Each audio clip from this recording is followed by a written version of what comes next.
My name is Mike Gibson, and you're watching the program Moscow MOSAIC. At the end of April, a delegation from the Moscow government came to one of the most amazing countries on the planet, Singapore. Here, a major technological exhibition and conference known as GITEX Asia was taking place. Therefore, on our program today, we're going to tell you all about the main events of this forum. And not only that. On today's program, the Moscow stand is in the spotlight at GITEX Asia. I'll be honest with you. I feel proud to see the beautiful Moscow stand full of visitors opening this exhibition today. Moscow and Singapore are strengthening their friendship and business relations. We are continuing to develop ties with Singapore and the ASEAN nations. And we believe that the process of renewing and deepening relations between our two capitals is now underway. Moscow's innovative companies are entering the Southeast Asian markets. We often tend to focus too much on our domestic market or the CIS market, but the world is open, and I strongly believe that Russian solutions will resonate in many markets. Big Asia Media Group expands international cooperation. The path to business lies through knowledge, and knowledge is provided by the media.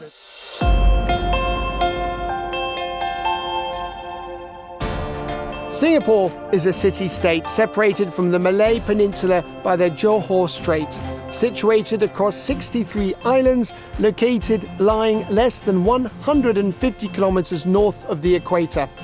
Despite its modest size, Singapore ranks second in the world for GDP per capita, 8th for life expectancy. It's among the top 3 countries with the lowest corruption levels and is in the top 10 for the Human Development Index. In Singapore, nations, religions, and eras are all mixed together. For example, the oldest Hindu temple is found right in the heart of Chinatown.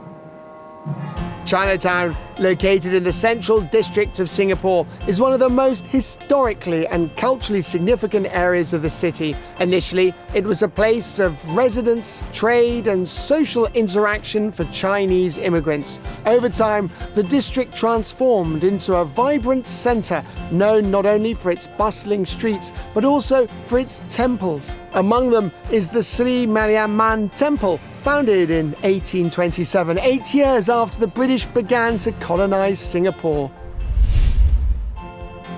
Today, Singapore is the 5th largest economy in the world for implementing innovative practices.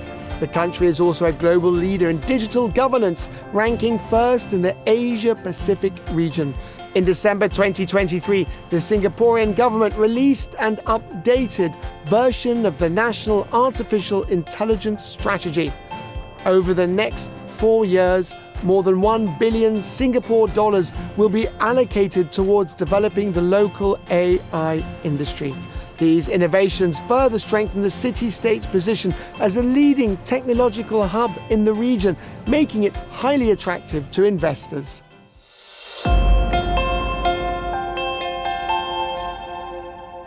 One of the first events in the program of the Moscow delegation's visit to Singapore is a meeting with the leadership of the Institute of Technical Education.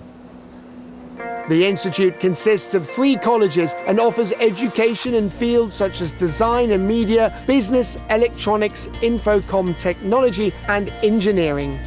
Usually, aviation engineers are taught in classrooms, but here they're taught on real aircraft. Nearly 12,000 students can choose from 2 types of diplomas. The first one combines education and work, allowing the students to earn a salary and gain professional experience over 2.5 years.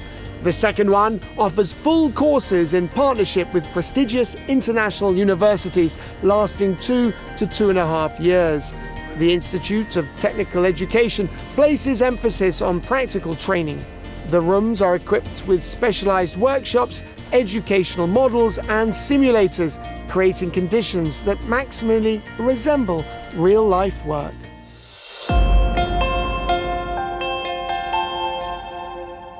The GITEX Asia International Exhibition is one of the largest forums in the world dedicated to the development of future technologies and digital investments. This event has become a significant milestone in the global expansion of the GITEX Global Exhibition, which takes place annually in Dubai. In 2025, GITEX Asia was held for the first time, introducing Asia to the brand's over 40-year history. 700 companies and startups, nearly 25,000 visitors, more than 250 investors and 400 leading speakers all gathered together in the heart of Singapore.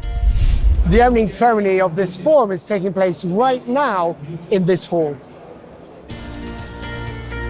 At the ceremony, the speakers emphasized their shared commitment to building a secure, sustainable, and open digital space.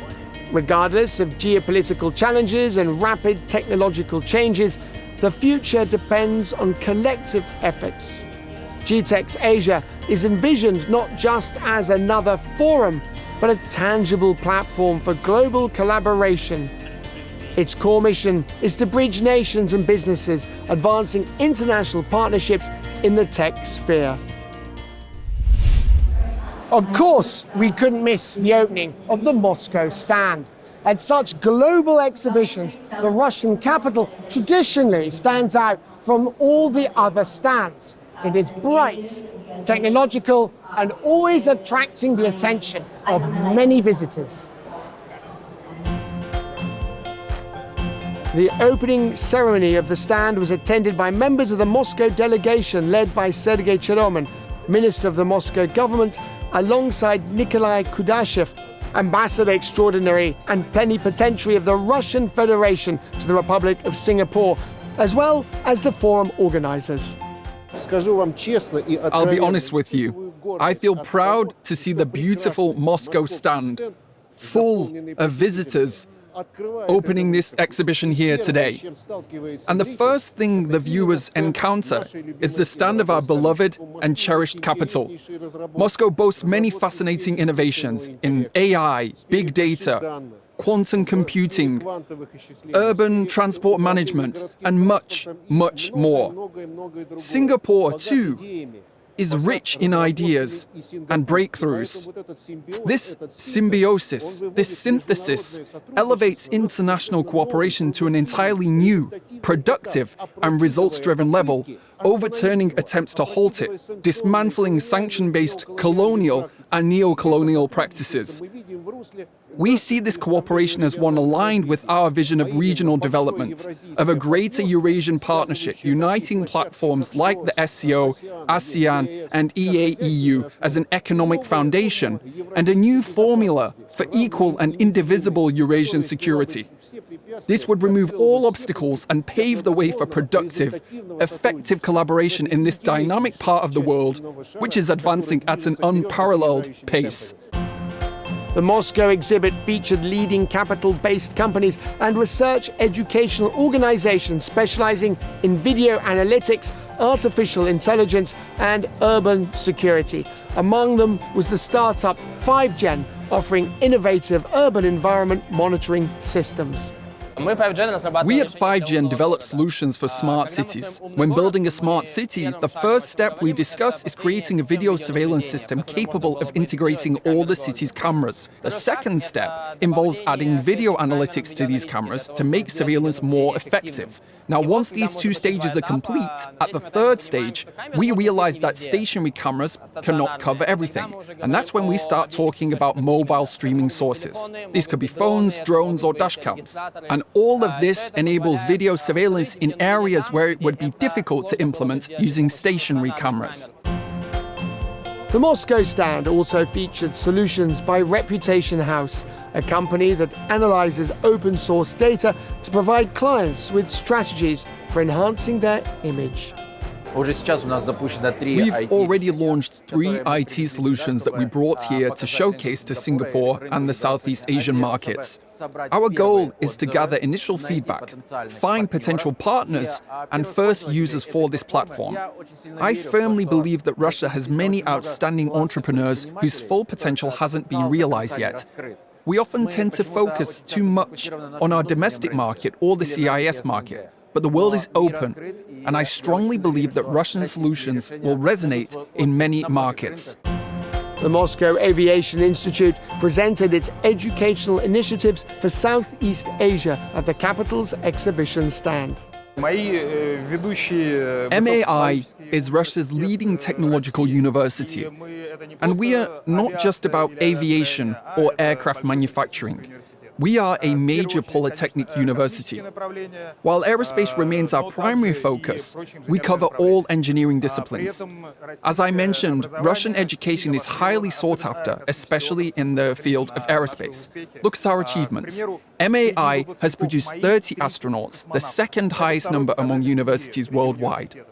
Our main goal is increasing international student enrollment at MAI. Entering the Singaporean market presents a tremendous opportunity for us because our core product, quality, high-tech engineering education, is in high demand across Asia. This is an excellent chance to promote both our university and our home city. I've been to Moscow quite some time ago and met some companies in Moscow, and especially cybersecurity companies. And I find that there are many good and advanced technologies in the field of cybersecurity there. One of the challenges is that not many of these companies that have good products and technology visible or known in this region, including Malaysia. We find that Russians have many unique global players, and the technology is quite advanced. For example, people may know Kaspersky. People might not know technologies like Bizone and Positive technologies. These, to me, are also world-class technologies here in the cybersecurity world. So it will be good to be able to explore, because as far as countries, organizations, they want to ensure protection with the best technologies and capabilities. We see genuine interest in Moscow, not just as a city, but as Russia's capital. No matter how much they talk about global isolation, no matter how much they claim nobody wants to engage with us, exhibitions like this prove otherwise. These are must-attend events that demonstrate Moscow isn't just open to the world, but the world remains open to Moscow.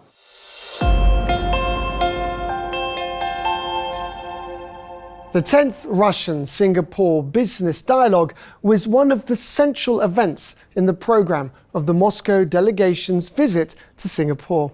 The main topic of discussion is artificial intelligence and prospects for trade cooperation. During the business meeting, Sergei Cheromin, Minister of the Moscow government and head of the Department for External Economic and International Relations, presented his report, Smart and Sustainable Moscow. Despite the challenging geopolitical situation, the Russian capital continues to strengthen cooperation with foreign companies and actively develops partnerships in tourism, industry, innovation, and environmental sustainability. In 2022, Moscow was recognized by the UN as the best city for infrastructure and quality of life. By 2030, all public transportation in the capital will transition to electric power. Nowadays, we keep #1 position by the number of museums and theaters in the world. We are #3 by the city signs and unique places to visit. And several years, Moscow was awarded by the title, the best touristic destination. The Business Dialogue participants also emphasized the importance of strengthening interstate relations and establishing reliable trade corridors. So it's good to have bilateral relation continuity, even though there's a lot of influences and so on. Business is still going, and we still need to continue with businesses. We have to put the politics aside and continue with business and also developments of AI and so on, so we can go further together. So we cannot be individual. I think we have to work together more so we can bring our community to the next level. Anything negative is always a potential to do something new. So I think we don't see it as negative in Southeast Asia, we see it a potential to grow. So I can see them 5-10 years from now, they'll be booming in Southeast Asia and in the whole of Asia. I think we should work together more and to bring it, our relation, to tie up with our relation and focus on business and see what other industry that can work together. The anniversary business dialogue was co-organized by Moscow's Department for External Economic and International Relations together with the Russia-Singapore Business Council. We spent a long time preparing for this meeting, and it has succeeded. I truly hope and believe that today's discussion goes beyond just sharing success stories and business updates. New opportunities are now emerging in technology, in artificial intelligence, and particularly in combining our efforts to explore promising ventures, to establish joint enterprises, and to develop collaborative products that could ultimately benefit both of our economies. And most importantly, here today, we are seeing participation not just from Singapore, but also from numerous representatives from the People's Republic of China and from the Southeast Asian nations. Without a doubt, I can truly say that we are confident that this business dialogue will help us to advance newly conceived projects. The 10th Russia-Singapore Business Dialogue served as a key platform for expanding Moscow's international economic ties. Participants shared their unique innovations and implementation experience across various urban sectors, while identifying new avenues for mutually beneficial cooperation.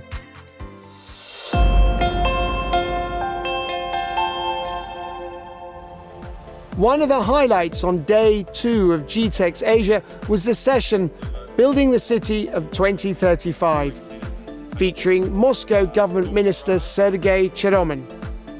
In his remarks, he stressed that shaping the cities of tomorrow needs to start today, with social priorities at the forefront alongside economic goals. The session's speakers shared with the audience innovative solutions that will form the foundation of a safe, high-tech, and modern metropolis. We try to balance the economy of the city with the social needs. That's why 50% of the budget of the city is dedicated to social needs, and artificial intelligence and the big data analysis helps us a lot to manipulate with resources, with human resources, economic resources, to make this task achievable in the nearest future. The digital transformation of Moscow is delivering impressive results. Today, more than 250,000 surveillance cameras operate around the clock across the city, helping to reduce crime in the metropolitan area by nearly 90%. Moscow's school platform, Mesh, with its unique library of 1.5 million educational resources, now serves 4 million students. The city's digital portal, mos.ru, offers residents access to 415 government services, even when they are abroad. For example, remote doctor appointments are now eliminating long lines at clinics. Today, artificial intelligence in Moscow, for instance, is widely used in more than 100 different initiatives. And first and foremost, it's about city management, strategic urban planning, and the ability to model a sustainable, integrated development of large public spaces. It's also about healthcare. For instance, our Moscow healthcare management system helps us efficiently allocate medical and city resources to provide care for the entire population. Now, for us, this is a unique opportunity to showcase and present Moscow as one of the most modern megacities, one that has successfully implemented strategies for creating a highly comfortable urban environment, as well as cutting-edge strategies in the field of digital transformation.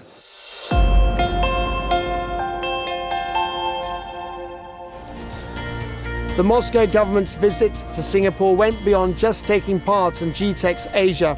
The delegation, led by Vyacheslav Manulov, deputy head of Moscow's Department for External Economic and International Relations, also visited the Church of the Dormition, the main cathedral of the Singapore Diocese of the Russian Orthodox Church.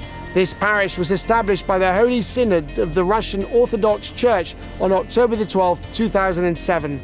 Father Yevgeny first became involved in church life here in Singapore, where he started by helping at the parish. He hadn't originally planned to become a priest, but agreed when the bishop invited him to take on the role. Father Yevgeny notes that over time, the number of local worshippers has grown significantly. Today, nearly a third of the congregation are Singaporeans. Our traditions remain very strong. I think this attracts people who carefully study the Word of God and try to understand what is right and what is wrong. And besides that, many, when they study history, they see that our church is truly apostolic, that practically nothing has changed over the centuries. And so they say, yes, perhaps this is the truth.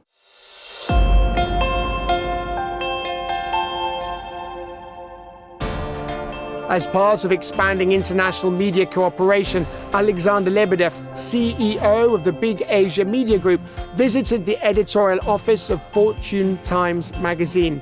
This leading Chinese business publication has a strong presence in Singapore, Hong Kong, Malaysia, and Indonesia. For over 20 years, Fortune Times has been covering business in Southeast Asia, analyzing financial trends and introducing readers to market leaders. Because nowadays, social media is overwhelming. Yeah, every day, and every person, we have the smartphone.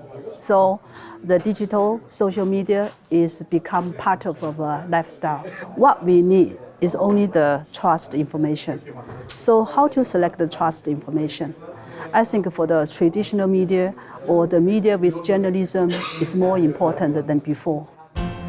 During the meeting, the parties discussed relevant issues regarding press coverage of the cooperation between the two countries and agreed on collaboration and the development of joint projects.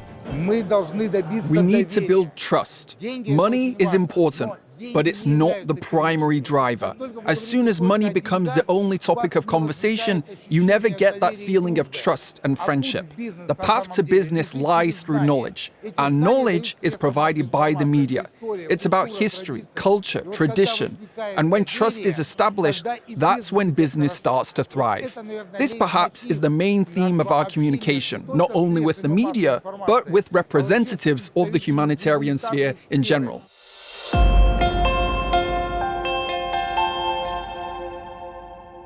Sergei Chidomin shared the outcomes of the Moscow government delegation's visit to Singapore and their participation in GITEX Asia 2025 in an exclusive interview with us after the forum.